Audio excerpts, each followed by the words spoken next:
ஒருத்தர் இறந்ததும் அவங்களோட நினைவுகள், அனுபவங்கள், அவங்களோட மொத்த உணர்வும் என்ன ஆகுது? எல்லா வெறும் மூளைக்குள்ளே நடக்கிற கெமிக்கல் ரியாக்ஷனோட முடிஞ்சு போகுதா?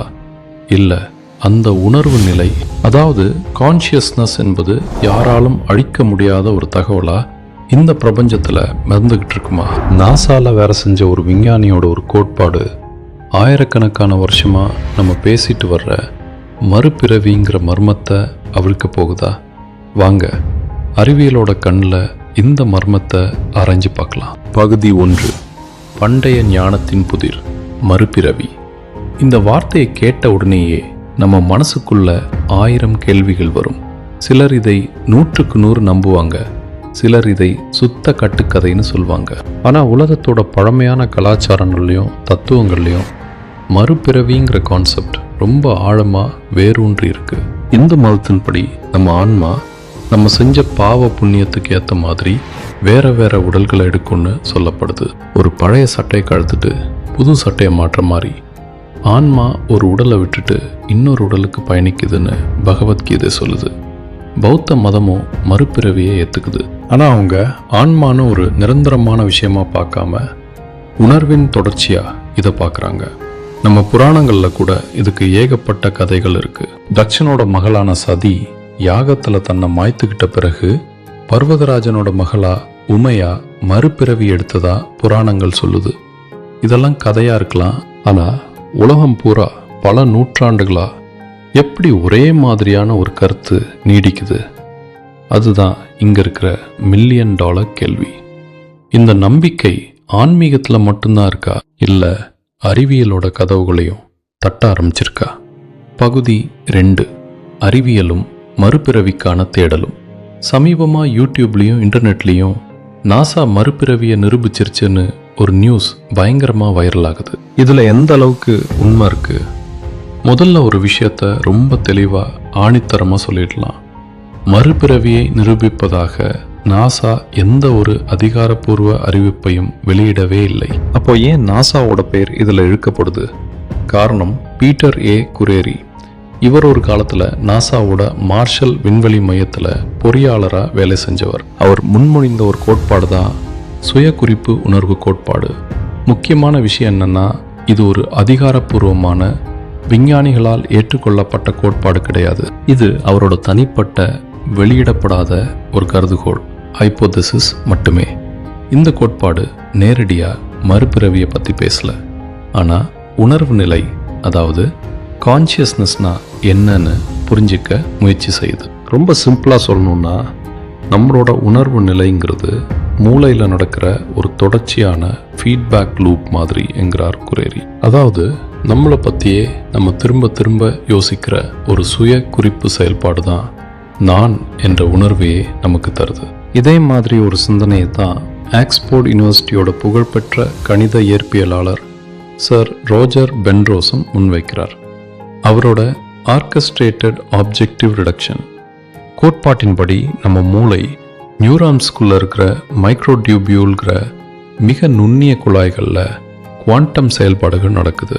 இந்த குவாண்டம் செயல்பாடுகள் தான் உணர்வு நிலையை உருவாக்குதுன்னு அவர் சொல்கிறார்.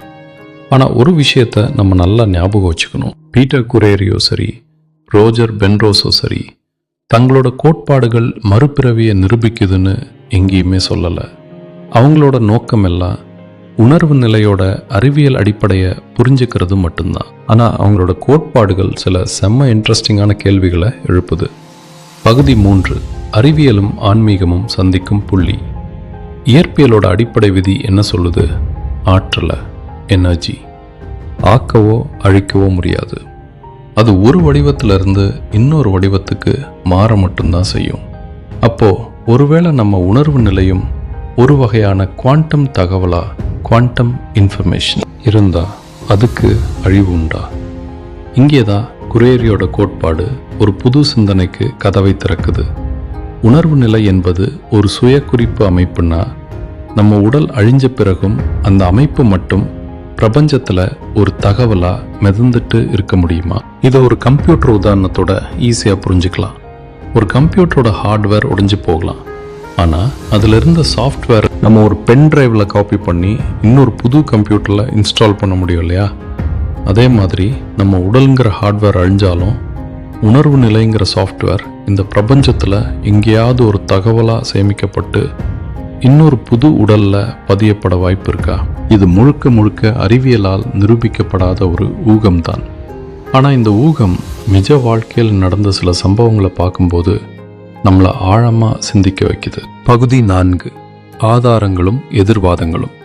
1930களில் டெல்லியில் வாழ்ந்த சாந்தி தேவிங்கிற ஒரு சின்ன பொண்ணோட கதை மறுபிறவி ஆய்வுகளில் ஒரு மைல்கல். 4 வயசுலேருந்தே அவள் தன்னோட பேர் லுக்குடி தேவின்னு, அவளுக்கு மதுரால கணவரும் குழந்தைகளும் இருக்காங்கன்னு சொல்ல ஆரம்பிச்சா. அவள் சொன்ன இடங்கள், ஆட்களோட பெயர்கள், தன்னோட மரணம் பற்றின விவரங்கள்னு எல்லாமே அவ்வளவு துல்லியமாக இருந்துச்சு.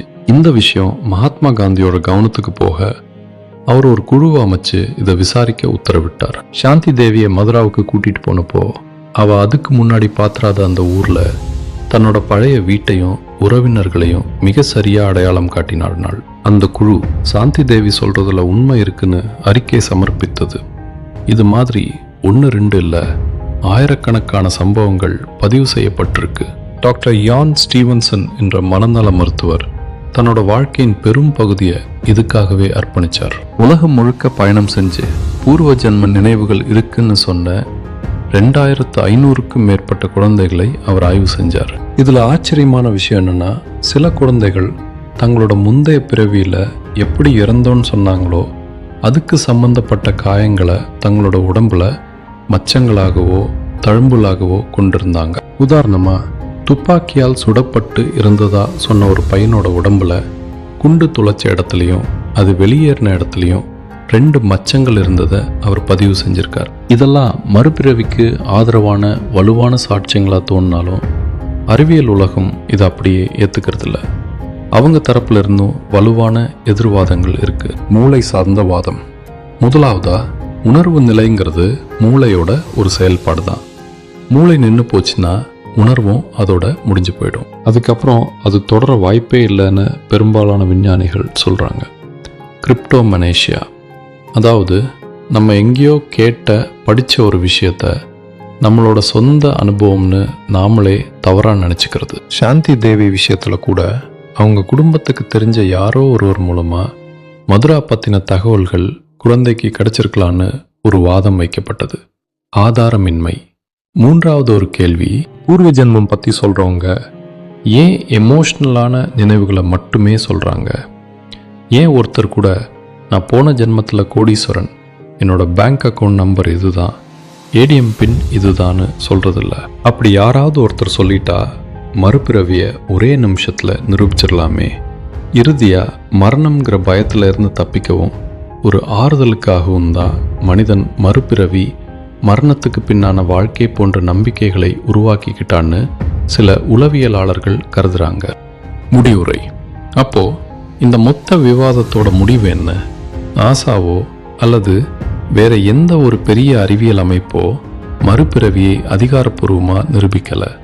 இதுதான் இப்போதைய நிதர்சனம். பீட்டர் குரேரி, ரோஜர் பென்ரோஸ் போன்ற விஞ்ஞானிகளோட கோட்பாடுகள் உணர்வு நிலைங்கிற பிரபஞ்ச புதிரை புரிஞ்சிக்க முயற்சி செய்தே தவிர அது மறுபிறவிக்கான நேரடி ஆதாரம் கிடையாது. சாந்தி தேவி மாதிரி ஆயிரக்கணக்கான வழக்குகள் நம்மை ஆச்சரியப்படுத்தினாலும் அதை அறிவியல் பூர்வமான ஆதாரமா ஏத்துக்க முடியல. ஆனால் இந்த தேடல் ஒரு முக்கியமான விஷயத்தை சொல்லுது. நம்ம உணர்வு நிலைங்கிறது வெறும் மண்டை ஓட்டுக்குள்ள நடக்கிற ரசாயன விளையாட்டு மட்டும்தானா? இல்ல, அது இந்த பிரபஞ்சத்தோட ஒரு அடிப்படை அம்சமா? ஒருவேளை ஆயிரக்கணக்கான வருஷமா நம்ம முன்னோர்கள் ஆன்மான்னு சொன்னதுக்கும் இன்னைக்கு விஞ்ஞானிகள் குவாண்டம் தகவல்னு தேடுறதுக்கும் நடுவில் ஒரு தொடர்பு இருக்குமோ? அறிவியல் இன்னும் பதிலை தேடிக்கிட்டு தான் இருக்கு. ஆனால் அதோட தேடல் நம்ம பண்டைய ஞானத்தோட ஆழமான புதிர்களை நோக்கி நம்மளை திரும்ப திரும்ப கூட்டிட்டு போகுதுங்கிறது மட்டும் நிச்சயம். மறுபிறவி பற்றியும் இந்த அறிவியல் கோட்பாடுகள் பற்றியும் உங்களோட கருத்து என்ன? அறிவியல் ஒரு நாள் ஆன்மீகத்தோட மர்மங்களை அவிழ்க்கும்னு நீங்கள் நம்புறீங்களா? உங்கள் கருத்துக்களை கீழே கமெண்ட்ஸில் எங்களோட பகிர்ந்துக்கோங்க. இது மாதிரி ஆழமான அறிவியல் தத்துவ வீடியோக்கள் உங்களுக்கு பிடிச்சிருந்தா இந்த வீடியோவை லைக் பண்ணி உங்கள் நண்பர்களுக்கும் ஷேர் பண்ணுங்கள். மறக்காமல் எங்கள் சேனலுக்கு சப்ஸ்கிரைப் பண்ணுங்கள். மீண்டும் ஒரு சுவாரஸ்யமான தேடலுடன் உங்களை சந்திக்கிறோம்.